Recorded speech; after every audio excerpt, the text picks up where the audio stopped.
bahwa Hamas mulai membunuhi masyarakat Gaza. Iya, rakyat itu sendiri.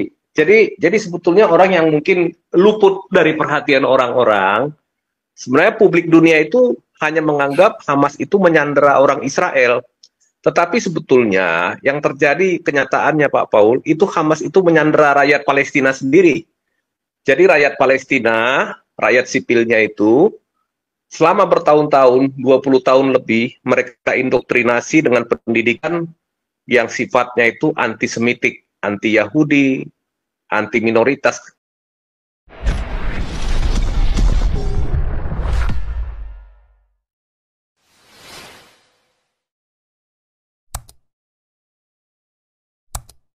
Masuk Ombung. Silakan Ombung. Tes suara Pak Paul. Iya, ya kita lihat hari ini bahwa Hamas mulai membunuhi masyarakat Gaza. Iya, rakyat itu sendiri. Jadi sebetulnya orang yang mungkin luput dari perhatian orang-orang, sebenarnya publik dunia itu hanya menganggap Hamas itu menyandera orang Israel. Tetapi sebetulnya yang terjadi kenyataannya Pak Paul, itu Hamas itu menyandera rakyat Palestina sendiri. Jadi rakyat Palestina, rakyat sipilnya itu selama bertahun-tahun, 20 tahun lebih, mereka indoktrinasi dengan pendidikan yang sifatnya itu antisemitik, anti Yahudi, anti minoritas, misalkan anti orang Kristen gitu. Makanya sekarang orang Kristen semakin sedikit di Gaza. Nah, kemudian juga Hamas itu mendoktrin bagaimana supaya anak-anak di Gaza itu tetap menjadi, kalau sudah besar nanti jadi anggota Hamas. Kenapa? Mereka selalu mendoktrin kepada penduduk Gaza itu bahwa masa depan kalian itu bukan di Gaza, tapi di Tel Aviv, di Yerusalem, di Haifa gitu. Jadi itu yang dicekokin kepada anak-anak Palestina yang ada di Gaza gitu. Artinya apa yang dilakukan oleh Hamas melalui UNRWA ini? UNRWA ini yang bertanggung jawab terhadap pendidikan. Artinya memang Hamas tidak mau membentuk dua negara, solusi dua negara itu tidak ada dalam kata-katanya Hamas. Nggak ada. Nggak ada. Jadi mereka mau seluruh wilayah tanah Kanaan itu, Yudea, Samaria maupun Israel Tengah maupun Gaza, itu menjadi wilayahnya Palestina, tapi dengan hukum mereka, hukum agama mereka, gitulah ceritanya gitu. Nah ini sebenarnya yang sebetulnya perlu diwaspadai oleh Israel. Artinya memang Hamas ini tidak bisa hidup berdampingan secara damai. Syarat bagi Israel, dia memberikan tanah Gaza, kemudian memberikan sebagian dari Yudea dan Samaria, terutama zona A, itu kepada otoritas Palestina, adalah supaya mereka bisa hidup berdampingan secara damai. Ya, walaupun dalam hati kecilnya mungkin otoritas Palestina juga tetap nggak suka dengan Israel. Nah, ini mungkin saya buka sedikit ya. Apa sih sebenarnya yang namanya Palestina ini? Mungkin seperti yang sering kita bahas di kelas-kelas apologetika maupun yang dulu ya Pak Paul ya, di kelas evangelis tentang sejarah Israel gitu ya, sejarah tanah Kanaan, baik dari sisi perjanjian lama, perjanjian baru gitu. Bahwa Palestina itu dulu itu sebenarnya nggak ada. Filistin itu beda dengan Palestina sekarang. Palestina sekarang itu lahir dari, ya Pak Paul pernah singgung dulu yang sempat kita diskusikan, dari Pan-Arabisme. Pan-Arabisme yang muncul di akhir abad ke-19. Pan-Arabisme ini tujuannya adalah satu teritorium di Timur Tengah ini harus dikuasai dan diduduki oleh bangsa Arab, termasuk tanah Kanaan, yaitu Yudea dan Samaria gitu.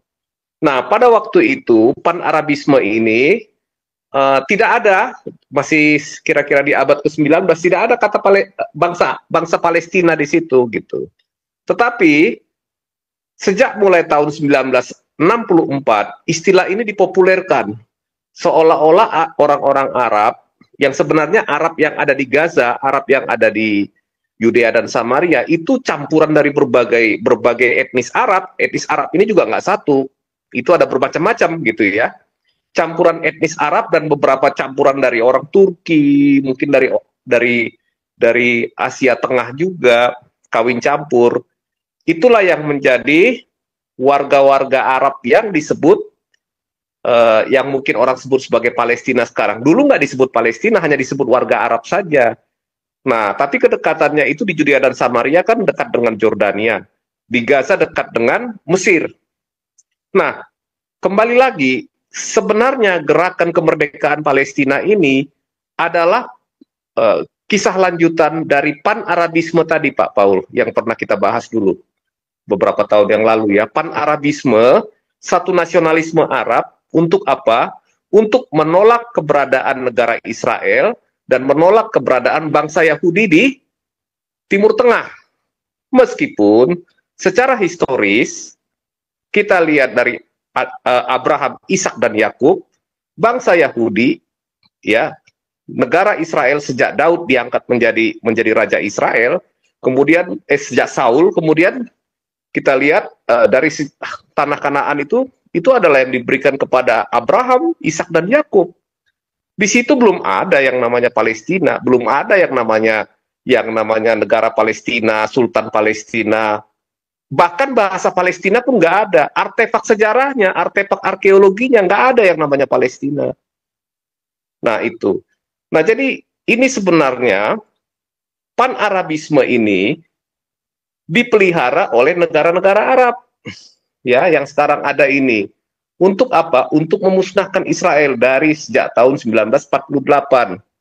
Tetapi beberapa kali perang Arab-Israel.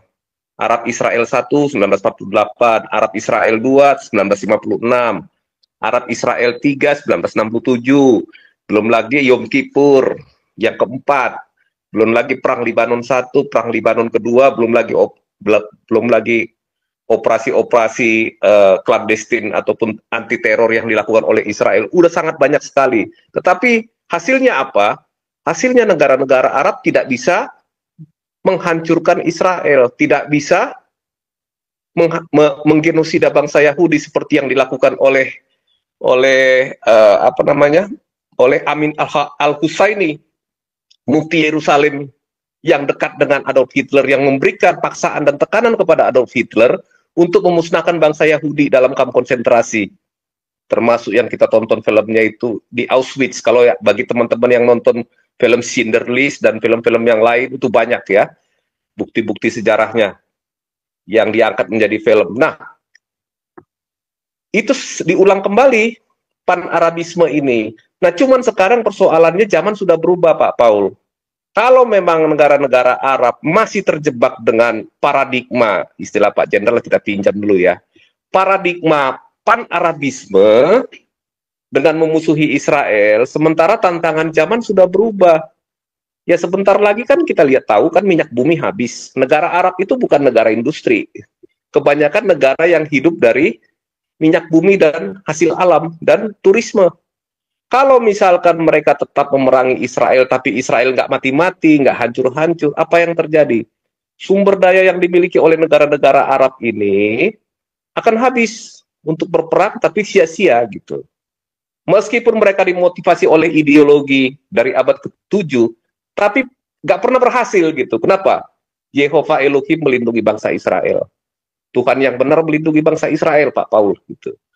Nah, jadi kalau misalkan kita lihat sekarang, dulu negara-negara Arab menggunakan pan-Arabisme, pembentukan negara Palestina ini untuk membubarkan keberadaan negara Israel. Tetapi sekarang sudah nggak sesuai lagi dengan tuntutan zaman ke depannya bagi negara-negara Arab ini, Pak Paul. Itulah persoalannya.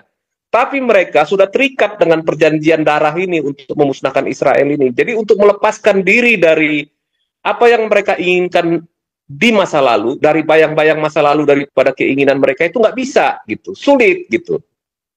Nah itu yang terjadi sekarang ini. Makanya sebagian negara itu sudah sadar dia kalau mau maju ya harus bekerja sama dengan orang Israel dan bangsa Yahudi. Kalau enggak ya dia akan tetap seperti orang yang hidup di abad ke-7 ya, di mana cebok pakai 3 batu dan minum kencing onta gitu ya. Nah, itu yang jadi persoalan sekarang ini. Nah, akhirnya untuk melepaskan diri dari pan-Arabismenya sulit, padahal itu syarat utama bagi mereka untuk maju dan sejahtera ke depannya, ya melepaskan diri sulit. Tapi untuk membantu mewujudkan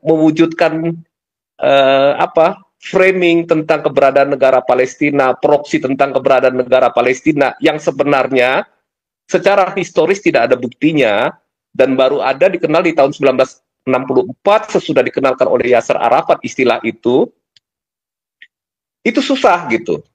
Nah, jadi dilematisnya bagi orang Arab itu adalah bagaimana mereka melepaskan diri dari tujuan mereka di masa lalu ini. Nah, sementara mereka punya tujuan untuk mencapai kepentingan dan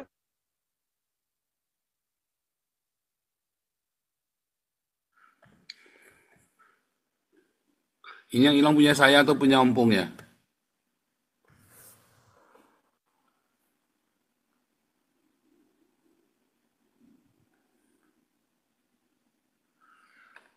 Tes, yang lain, tolong cek Pak Teddy, Pak Andi. Pak Andi. Ompong yang hilang. Ompong ya? Ya. Ompong hilang ya? Ya. Bagus, bagus. Punya Ompong hilang Ya, ya? Ompong hilang ya. ya tes suara Pak Paul, apakah jelas? Ya, sudah jelas. Lanjut. Sampai di mana tadi Pak? Aduh, hilangnya sampai di mana lagi tadi? Cuman terakhir aja, mungkin cuma beberapa kalimat aja tadi. Iya, jadi begini Pak, situasi di negara-negara Arab ini sekarang dilematis. Apa mereka itu tetap berusaha mewujudkan negara Palestina yang merupakan framing ataupun misalkan tujuan mereka di masa lalu, tujuan dari pan-Arabisme untuk memusnahkan negara Israel dan menyingkirkan orang Yahudi, atau memasuki paradigma baru, paradigma kerjasama dengan bangsa Yahudi ini untuk supaya kedepannya bisa hidup sejahtera. Karena nggak mungkin lagi Pak mereka mengandalkan hasil alam dan minyak bumi, begitu kira-kira Pak Paul. Jadi makanya saya melihat akhir-akhir ini negara oki untuk mengambil keputusan nggak bisa bulat Pak, pasti pecah mereka. Karena sudah dipengaruhi oleh kepentingan masing-masing negara, bukan lagi seperti dulu tahun 48, 67, 56, 73, tujuannya adalah bagaimana menghancurkan Israel. Israel tidak mungkin dihancurkan. Nah, itu yang jadi persoalan di negara-negara Arab sekarang. Nah, kita lihat Hamas ini sudah semakin tidak populer. Dia membantai rakyatnya sendiri ya. Nah, kemudian juga kalau misalkan dikatakan dia mau memperjuangkan kemerdekaan dan kesejahteraan bangsa Palestina, apa buktinya coba? Yang ada bahkan sekarang orang Palestina menderita. Nah, Mesir mengajukan situasi sekarang kan operasi sedang berjalan nih, sudah serangan darat sudah mulai masuk. Nah, kemungkinan ada opsi dari Mesir untuk membebaskan tiap minggu 5 orang tawanan, tapi itu terlalu sedikit dibandingkan dengan jumlah tahanan teroris yang ada di Israel. Itu harus dibebaskan setiap minggu, ratusan bahkan ribuan sudah dibebaskan. Nah, kabinet Israel Pak Paul, mungkin Pak Paul bisa cek beritanya, barusan saya dapat berita bahwa kabinet Israel sudah menolak proposalnya Mesir. Ya. Kenapa?